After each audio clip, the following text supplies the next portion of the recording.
Hello, everyone. I'm Stanislava Lukok. This is 40 Minutes of Hope, a broadcast that I created a few weeks ago or a couple of months ago with the idea to bring hope to all the women and men and couples struggling with infertility and invite people that have been on this journey and were lucky to have their happy end to share their stories of hope. I am a naturopath and fertility coach, and I am thrilled to announce my guest today is Nancy Weiss. I'm going to invite her in the studio. Hi, Nancy. Hi. Can you hear me well? Yes, I hear you perfectly. Okay, because I had a moment with this headset that was not okay. So I'm so happy to have you here. I have to say that you were on my mind as a first guest. Like, I've always wanted to invite you as my first guest because you have such a fascinating story. I mean, every time I've listened to you say the story a couple of times, and every time like in tears, and I mean, wow.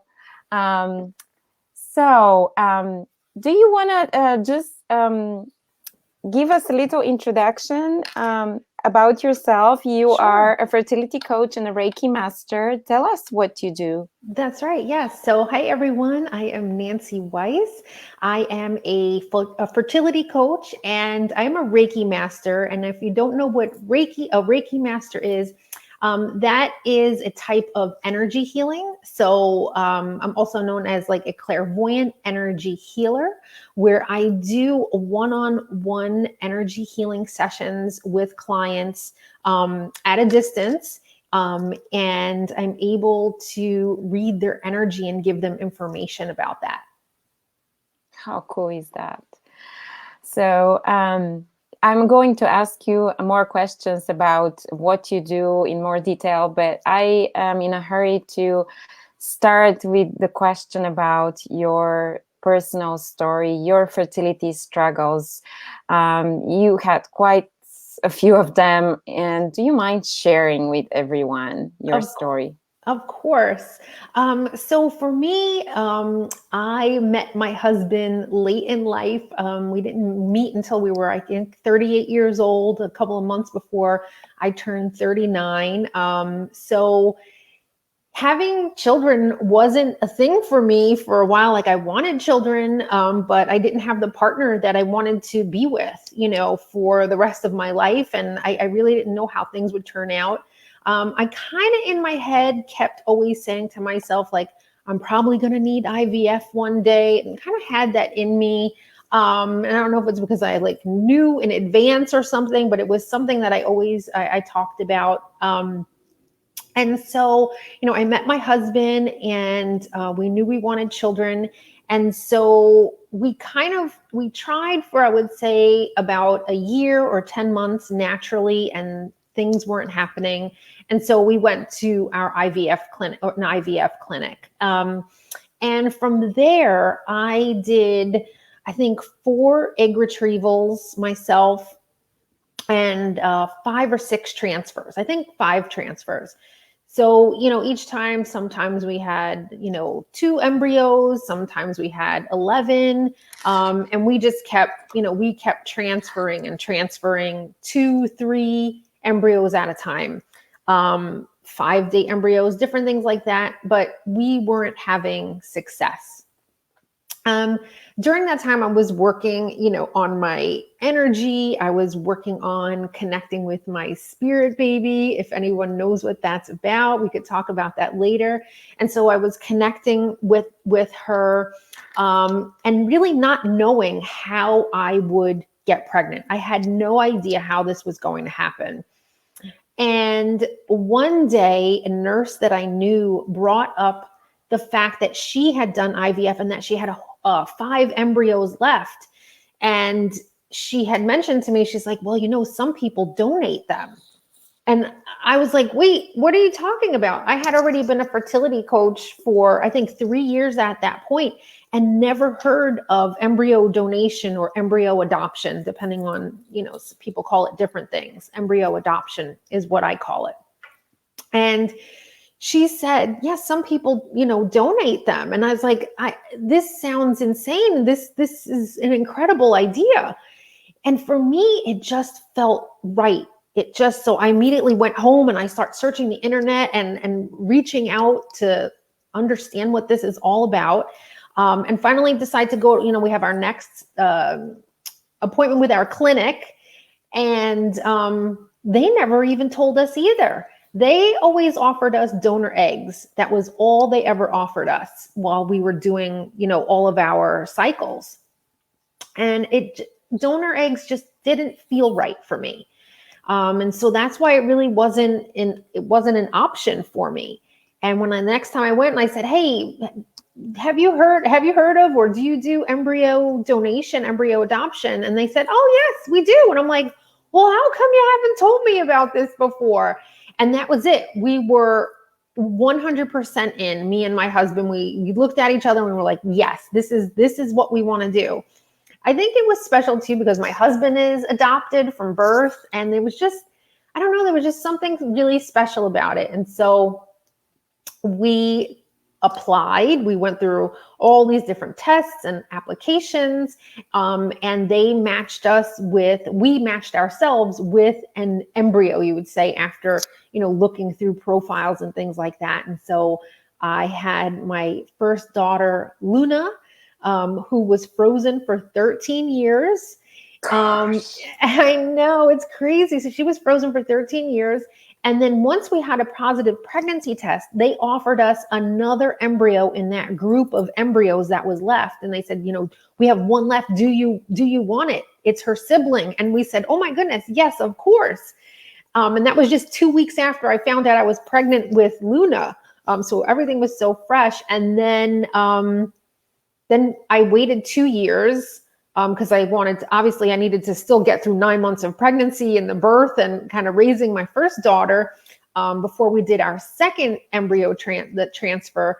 And then I had my daughter, Ayla, about 3 weeks after my 45th birthday. So I had my first 2 weeks before my 43rd birthday, and I had my second daughter 3 weeks after my 45th birthday. And Ayla was frozen for 15 years. And they are just my gorgeous little girls. They're already almost 3.5 and 15 months.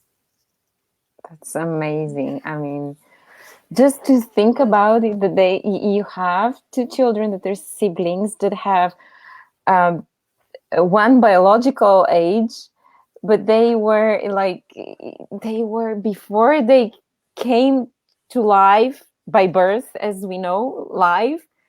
They existed for 13 and 15 years. This is mind-blowing. Right. And then 13 years together. So I kind of call them twins sometimes, even though they are different ages. I mean, they were a set of probably quadruplets, I think. There were 5 total in this. And just to not confuse anybody, this wasn't my friends. I know I talked about my nurse friend having 5 embryos.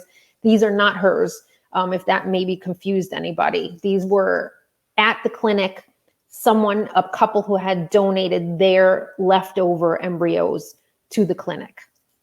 And you wonder why they don't tell you. I mean, nobody told me when I was doing IVF that that's an option. They kept pushing the donor egg, and you wonder why. I hate to say that I feel like it's money at times.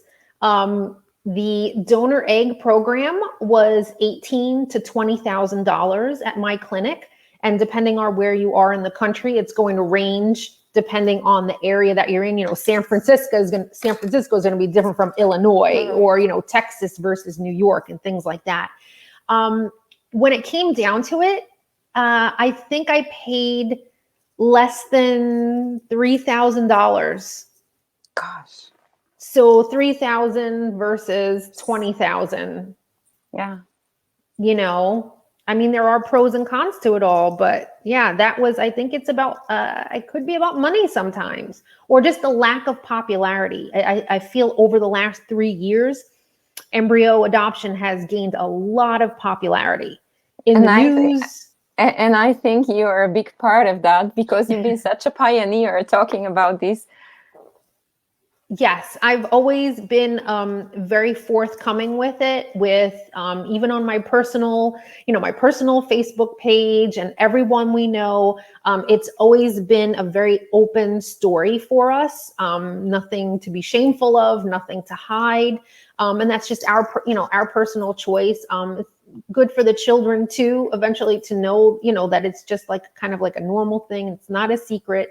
And so I've always just, I'm so in awe of it. Like when I really sit down and I think like, oh my goodness, you were frozen for 13 years. You know what I mean? And just thinking about those things, it's like, to me, it's such a miracle. I think it's magical. And the way that it all happened in our lives, I think it was just very meant to be for us.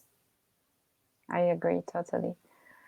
I remember I first found out about you when you were going. I'm not sure what cycle of IVF was. Like I only had one, but we were going through IVF at the same time, and we were both in Atlanta at the time. Yes.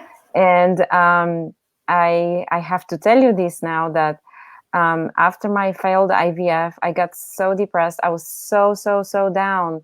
And I remember that I went in your group, and I just vented off. Like I just, I said how devastated I was, how hopeless I was at the time.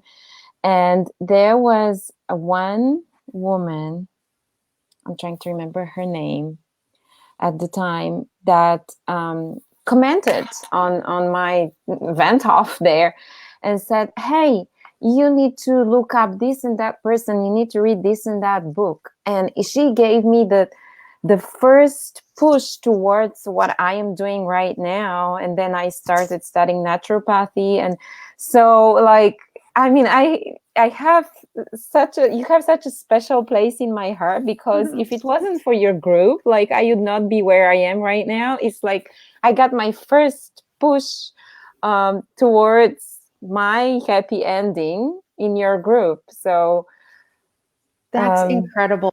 That's Why incredible. I'm so emotional to have you here today.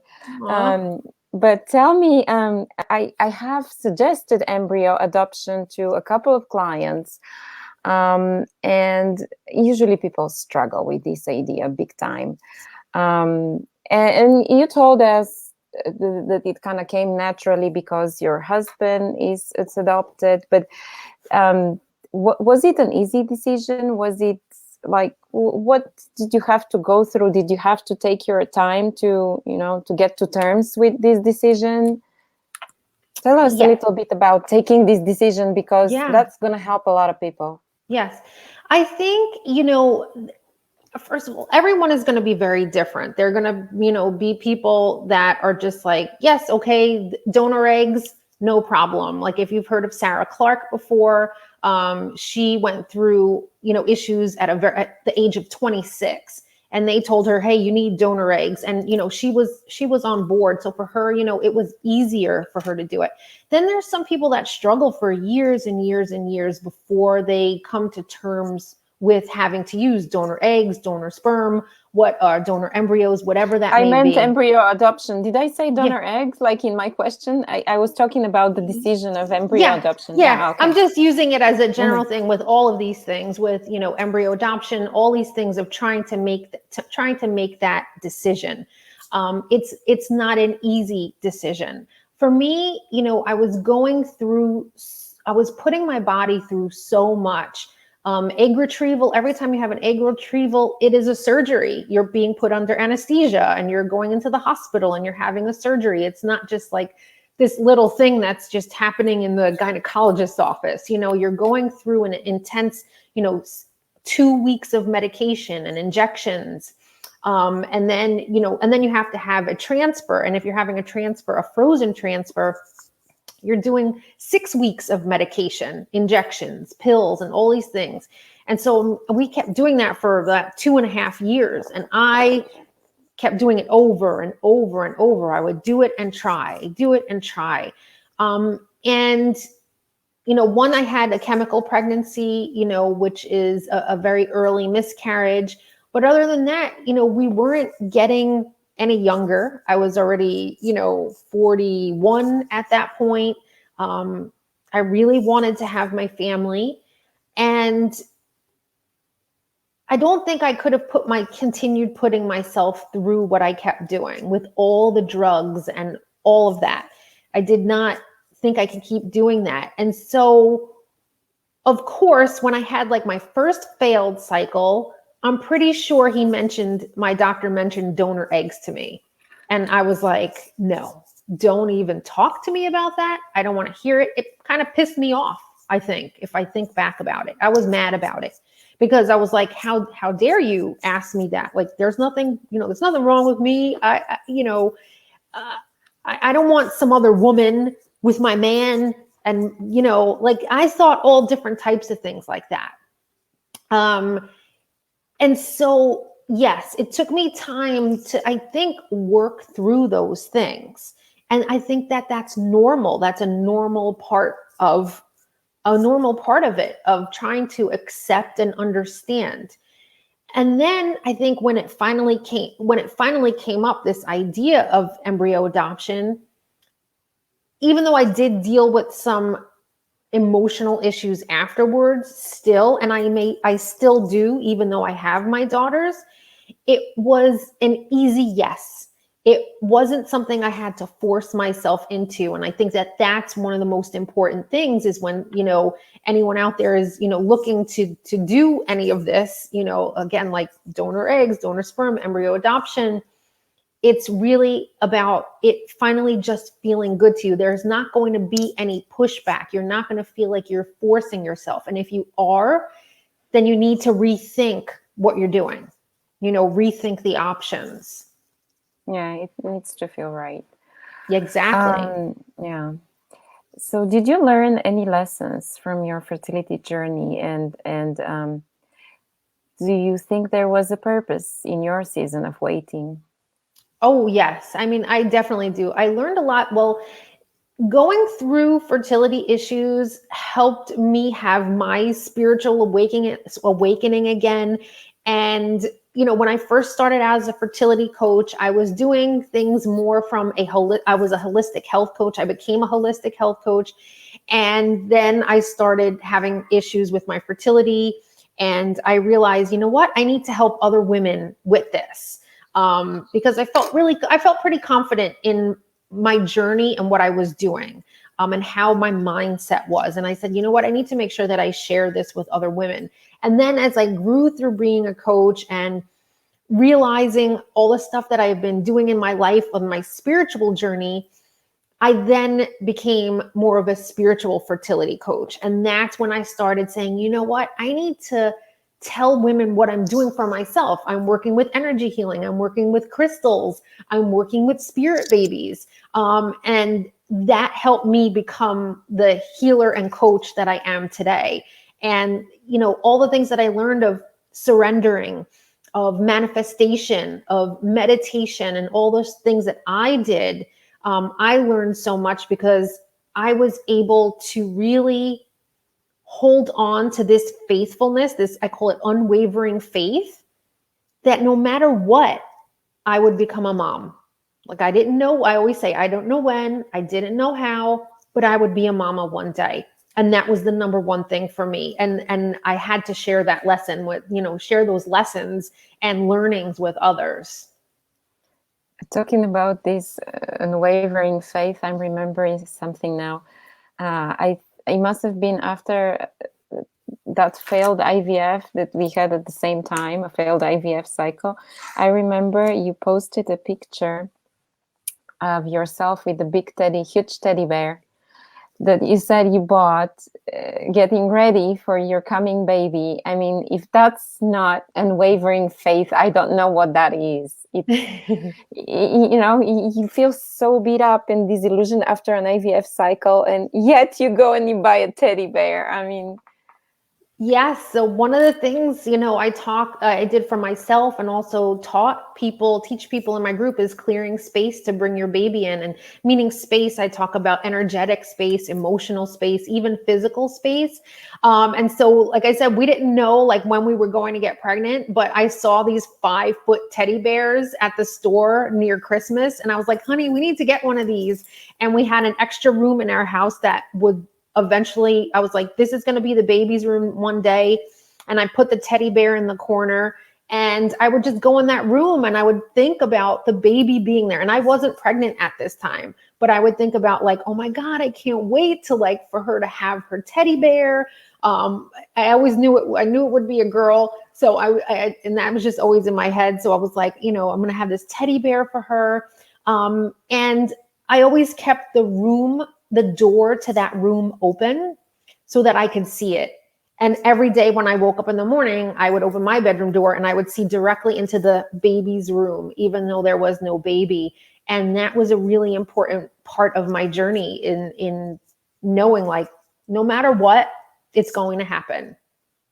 And just holding on to that. Is there anything you do differently if you could go back in time? I've thought about this a lot. And sometimes I have said, you know what? I would have trusted my body more. I would have trusted my body more instead of going right into, I went right into IVF without thinking that there really was another way for me, possibly. But when I look at how everything happened, when I look about how like my husband and I met later in life, and then we randomly moved to Georgia for no real reason, and then all of a sudden that turns out like where my 2 babies are, they're waiting for me. In my whole, along my life, I've seen psychics and they all told me I was going to have twins. And I was like, what are they talking about? Twins. 4 of them told me twins. And if you look back at the story now, everything happened for a reason. You know what I mean? My husband and I moved to Georgia, Atlanta specifically, for a reason, for us to go to that clinic for a reason, to get our 2 girls there, my little Georgia peaches, for a reason. I became a coach, like all of these things happened. And so while I sometimes say like, oh, maybe I should have done this or maybe I should have done that, that'll really rack your brain trying to do that too, of thinking like what I could have or should have. But when I really think about it, it's just everything happened in perfect divine timing. And that's how I live my life. That's how I live my life, even though it's hard sometimes to see that, especially when you're in the middle of it. But seeing everything that happened, I don't know, it was just meant to be. It always is meant to be. Tell us more about the energy healing work that you do. Sure. So I've been a spiritual person since I am a spiritual, even as a kid, as maybe 8, 9 years old. So I was always working with crystals and oracle cards and tarot cards. And then once I got older in my 20s and 30s, is when I started, learning more about energy healing. And then I became a Reiki master. And energy healing it's called the Hermetic laws, meaning everyone and everything in this world is connected. So I am able to tap into your energy, to mindfully tap into your energy. So my clients are all over the world. I have clients in Paris, in like the UK and France and England and Canada and all these places. And I am able, through what I have learned and my abilities and what I'm able to do, is to tap into someone's energy and their emotional state, their physical state, especially the emotions, and pick up on what they are experiencing or what they are struggling with. And so through these sessions where I'm working in my home, they're in their home relaxing, I'm in my home doing my work at my desk over a little, I call it a surrogate doll. It helps me picture, I don't have it here, so kind of like picture where their chakras are. And I am doing this healing. I'm receiving information and sending healing at the same time through this universal life force energy. So it sounds so crazy when I talk about it still, if you've never heard of that before, but it's absolutely incredible. And it really helps women gauge more about what they're going through and what they can work on for themselves to make them a better version of themselves. I mean, I'm just gonna say to the listeners, go read the testimonials, Nancy's testimonials, and you'll see that it's amazing and it works. And a little bit about the spiritual work and the spirit babies, and tell us what are spirit babies and how are you able to connect and you connect with the spirit baby and help the future mother connect to her spirit baby. Yeah, so spirit babies is the concept of the baby's souls that are wanting to come into your life. Well, we may have many spirit babies around us, but there are certain ones that are actually going to come through us, could be through pregnancy, through surrogacy, through adoption, depending on many different ways. And they are the spirits that are waiting to come through to us. And we have the ability to connect with these spirit babies and communicate with them even before you're even pregnant. You're communicating with the spirit, these souls that are on the other side. And so for me, I actually realized as I think it was last year, I've been doing this for like 3 or maybe 5 years now. I always communicated with spirit even as a young child. So for me, this was like a natural progression. And I started connecting with my spirit baby, my first daughter, Luna, about 8 months before I even got pregnant with her. And that was through different types of meditation and things like that. And if anyone would like to read a book about it, one of the best books is Spirit Babies by Walter McKitchen.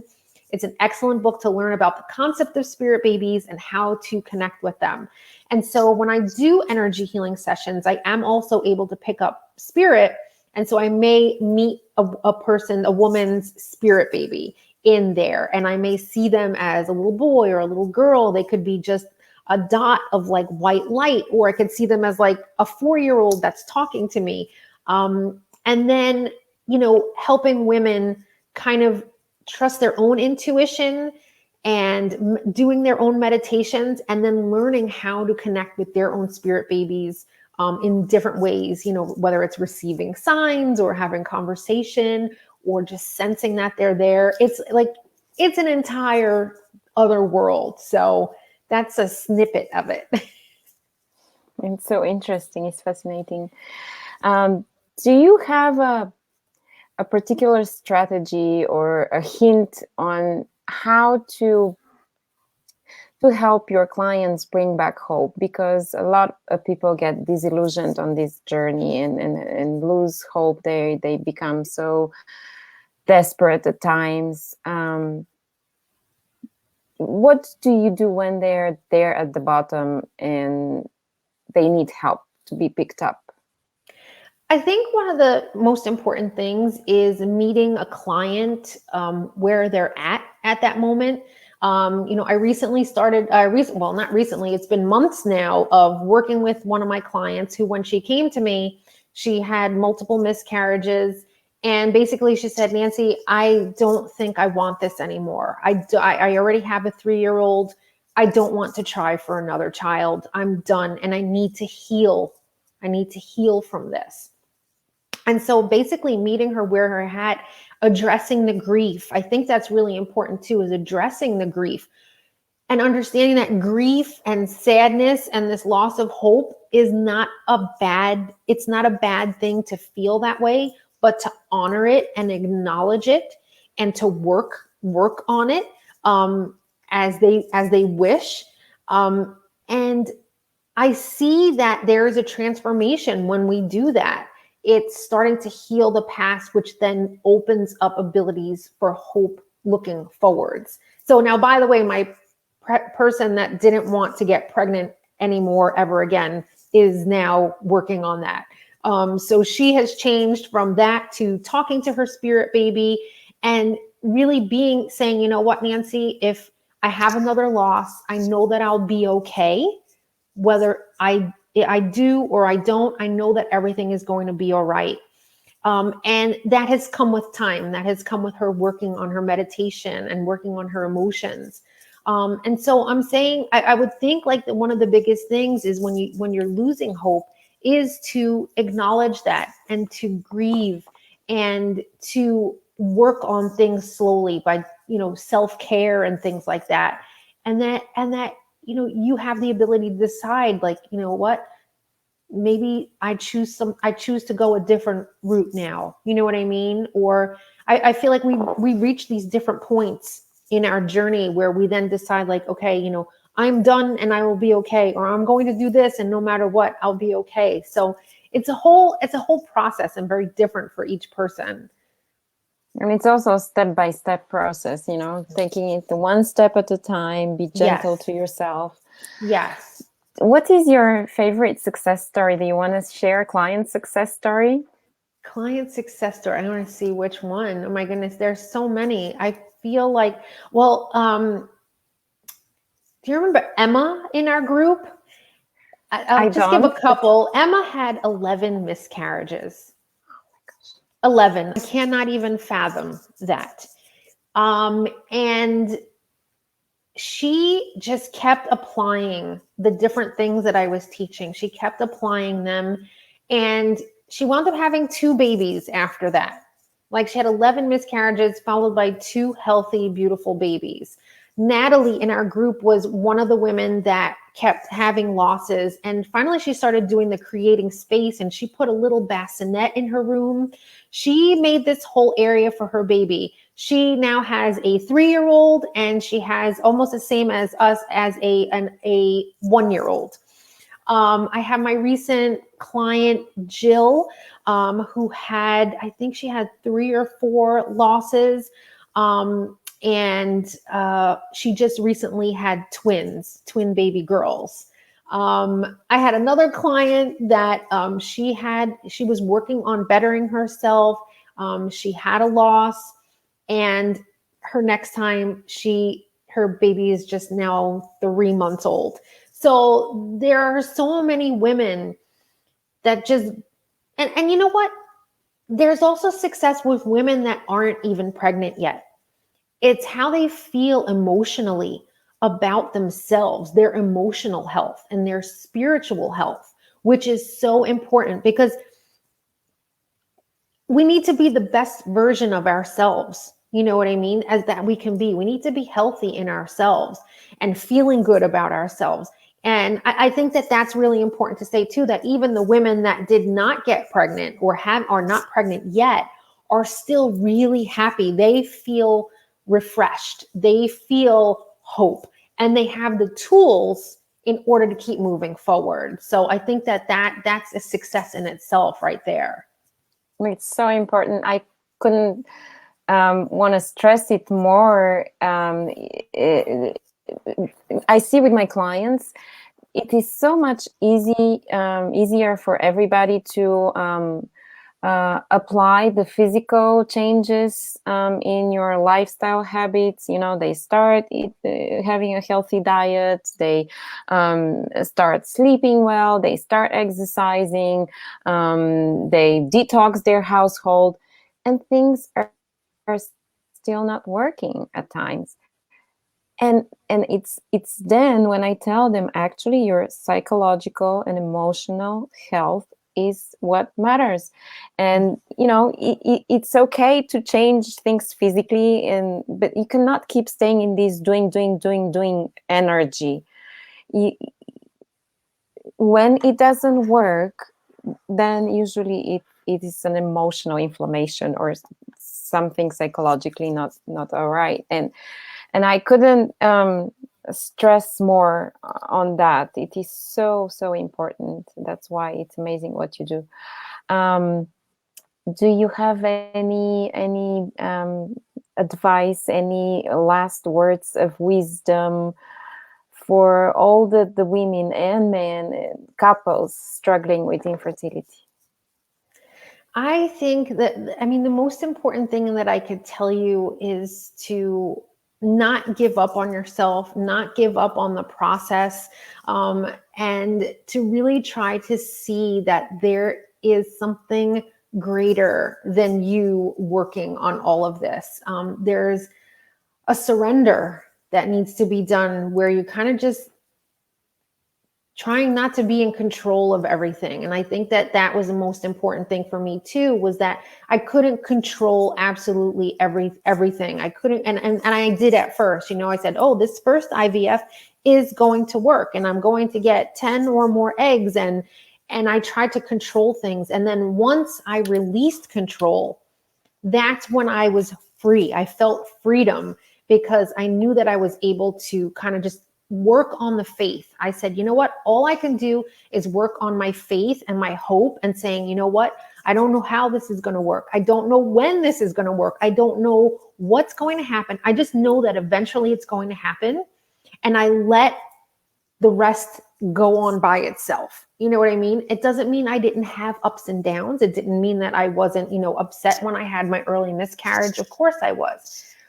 But once I healed from that, I was able to move on and I just kept working towards. So I kept taking steps to get myself to the point of where I need to be. So surrendering, not losing your faith, knowing that you're doing the best that you can and that you are worthy of a child. You are worthy, and that fertility, this infertility or thing, whatever you want to call it, is not a punishment for anything that you've ever done. It's just something that happens. And so understanding that you know, you're not being punished, that you are loved by this universe and God and your highest self, and that, you know, just keep hanging in there. Amen to that. How can people get in touch with you, Nancy? What's the best way? Yeah, the best way is through Instagram. I am at Nancy Weiss Fertility Coach, one word. And really that's where I'm the most active. I do have, there is a link in there if you want to join my Facebook group, but really all my stuff is happening on Instagram. You have a website? Yes, it is trusttoconceive.com, kind of like a play on TTC. Instead of trying to conceive, trust to conceive. I couldn't think of a better message and a better ending. Trust to conceive. Yes. Thank you so much for these 40 minutes of hope that are going to grow into hours and months and hopefully bring a lot of sunshine to a lot of people struggling on this journey. Good to see you, Nancy. I will probably invite you again because I feel like we have a lot to talk about. Bye now, and thank you so much.